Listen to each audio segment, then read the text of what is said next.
Saudara, 19 November nanti kita semua bakal melaksanakan tanggungjawab sebagai pengundi bagi pilihan raya umum ke-15 PRU 15 dan sebagai semestinya bermula 5 November nanti selepas sahaja selesai penamaan calon bagi PRU ke-15, setiap parti politik, setiap calon DUN maupun calon ahli parlimen akan menyatakan manifesto masing-masing. Namun apakah manifesto yang kita inginkan dalam pendidikan tinggi negara yang mana mampu mengubah landscape pendidikan tinggi ke arah yang bersesuaian peredaran zaman dengan teknologi yang semakin canggih pada masa kini. Untuk bercakap berkenaan dengan pendidikan tinggi dalam manifesto, apa yang kita mahu, kita bersama dengan Profesor Madya Dr. Yazrina Yahya, Ahli Pertubuhan Pembangunan Pendidikan dan Dasar Pendidikan Tinggi Malaysia Pendapat Universiti Kebangsaan Malaysia UKM. Assalamualaikum Doktor. Waalaikumsalam Saudara Syairul. Alhamdulillah. Doktor, Yes. Pendidikan tinggi dalam manifesto. Okey. Apa yang kita mahu, apa yang Doktor mahu? Right. Sebelum saya teruskan dengan jawapan kepada Syairul tu, kita kena lihat dulu apa dia pendidikan tinggi. Sebab ada setengah-setengah merasakan pendidikan tinggi itu adalah universiti, tapi sebenarnya dia merangkumi semua.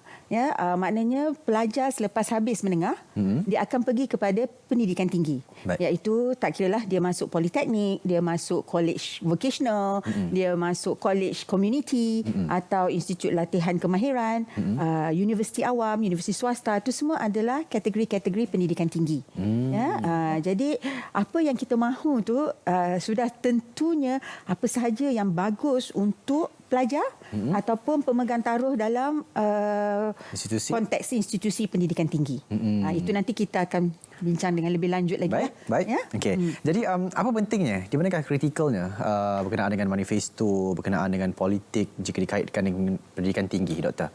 Kita kena lihat manifesto adalah satu apa yang kita kata adalah satu kemahuan ataupun yang ditawarkan kepada kepada penerima yang melantik orang-orang yang kita pilih lah.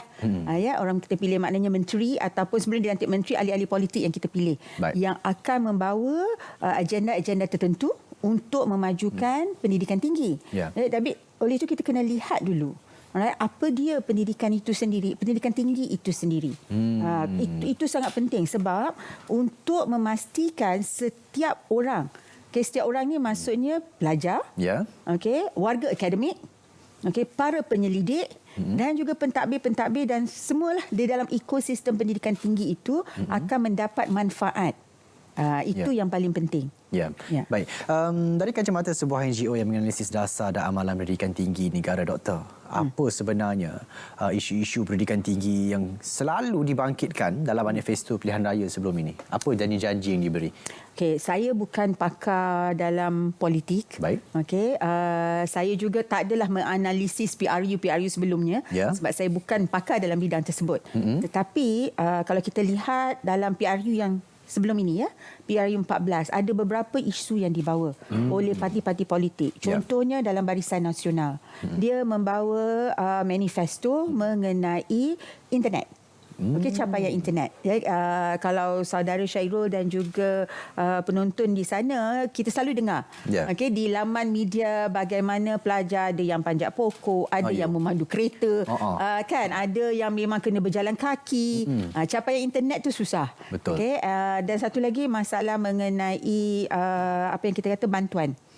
Jadi pada PRU yang lepas, Barisan Nasional contohnya membawa manifesto mengenai bantuan kepada pelajar-pelajar yang ibu bapanya menerima BRIM. Menerima BRIM. Jadi dia beri bantuan manifesto, dia kata dia beri RM1,500 untuk membantu.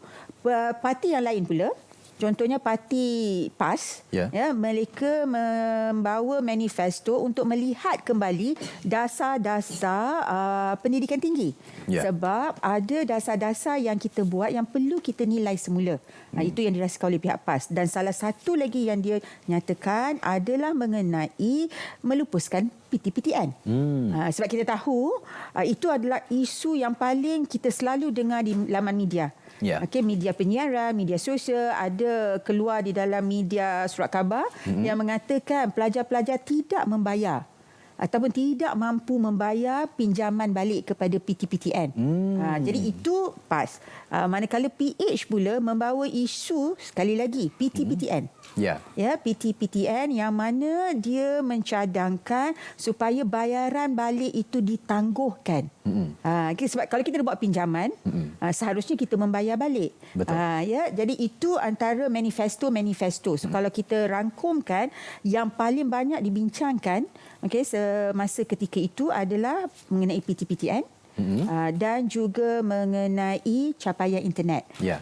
Ada lagi satu yang mana mereka melihat juga kepada pemerkasaan TVET. Ya, pendidikan vocational. Betul. Sebab yang ini Syairul, yang kita kata pemerkasaan TVET itu adalah sangat penting.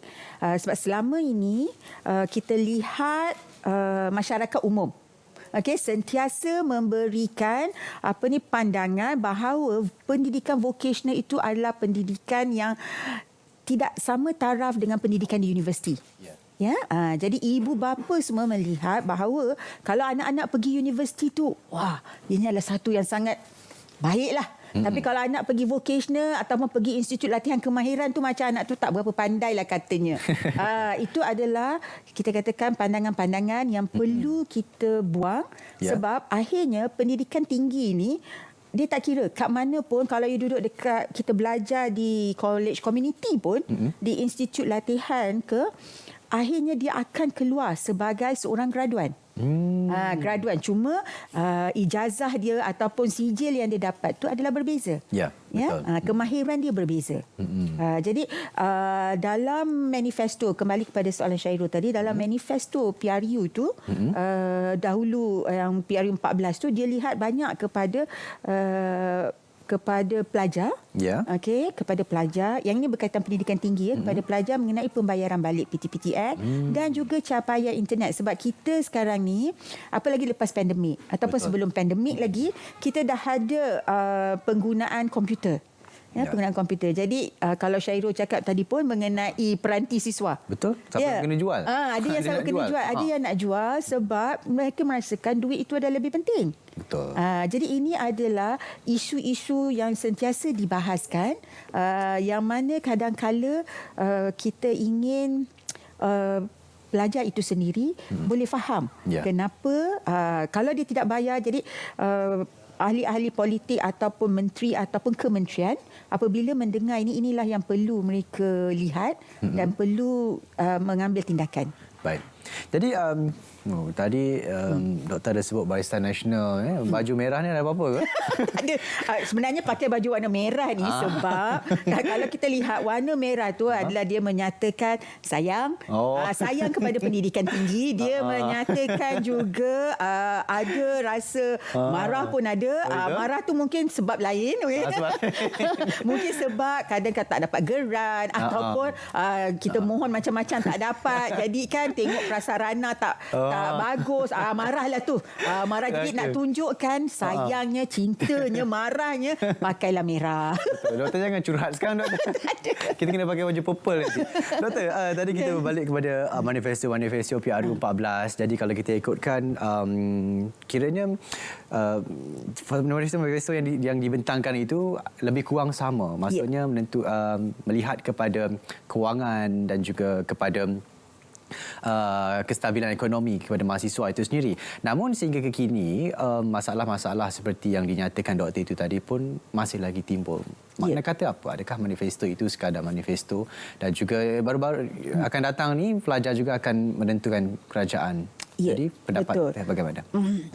Now, manifesto adalah apa yang setiap parti ingin bawa, yang ditawarkan kepada masyarakat.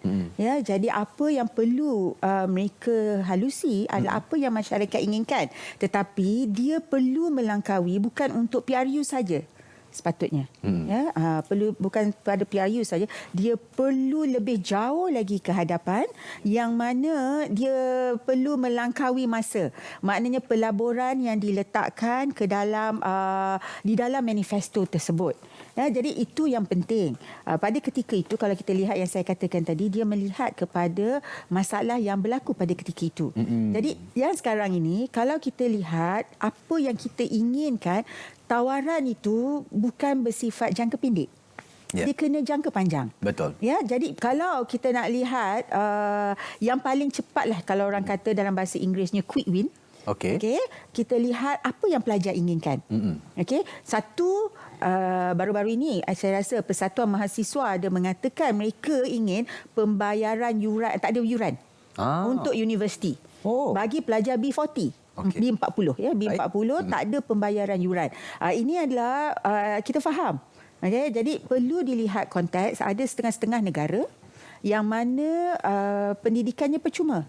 Tetapi adakah kita mampu untuk melaksanakannya? Itu kena panggil lah. Maknanya kena ada satu sidang untuk memastikan kalau pembayaran, tiada pembayaran yuran bagi B40, bagaimana dengan M40? Betul. Sebab dia akan ada banyak isu yang berkait. Betul. Okay? Jadi tapi ada satu lagi juga isu yang mungkin dekat dengan pelajar kalau kita lihat kegusaran ibu bapa. Ya. Okay, sebab anak-anak masuk pendidikan tinggi, keluar kerja ke tak kerja, dapat gaji besar ke tidak, boleh hidup senang ke tidak, kerja yang bagaimanalah pula. Ya, jadi itu yang kalau kita lihat. Kalau Syairul kata tadi manifesto, tinggal manifesto, tak juga. Sebab manifesto itu kalaulah bila seorang pemimpin, tak kisahlah pemimpin parti-parti mana pun, apabila dia dilantik, manifesto itu perlu kurang-kurangnya dilaksanakan. Dia dilaksanakan dalam apa jua cara. Itu yang kalau kita lihat ada manifesto, ada pelan pembangunan pendidikan. Betul. Ada pelan pembangunan pendidikan yang mana melihat kepada masalah-masalah yang diutarakan. Contohnya, kalau untuk warga akademik. Okay, warga akademik pula, mereka apa yang kita perlukan? Kalau kita lihat universiti awam ataupun institut latihan kemahiran ataupun kita kata college community, ada setengah tu dah lama, banyak tahun. Baik. Prasarana. Ya, dari segi prasarana, kalau kita inginkan pelajar-pelajar menjadi seorang insan yang berkemahiran, yang mempunyai daya pemikiran inovatif, prasarana memainkan peranan yang penting. Penggunaan makmal. Kalau tidak ada peranti, makmal itu kena bagus. Betul. Jadi di sini yang kita lihat perlu ada, of course kita kata kewangan. Betul. Kewangan yang perlu diletakkan. Tadi doktor ada sebut berkenaan dengan kemahiran. Saya fikirkan kemahiran insaniah ataupun soft skill. Ada soalan berkenaan dengan soft skill kepada para pelajar dalam manifesto, tapi semuanya selepas ini dalam Lensa IPT. Jangan ke mana-mana, kita akan kembali selepas ini.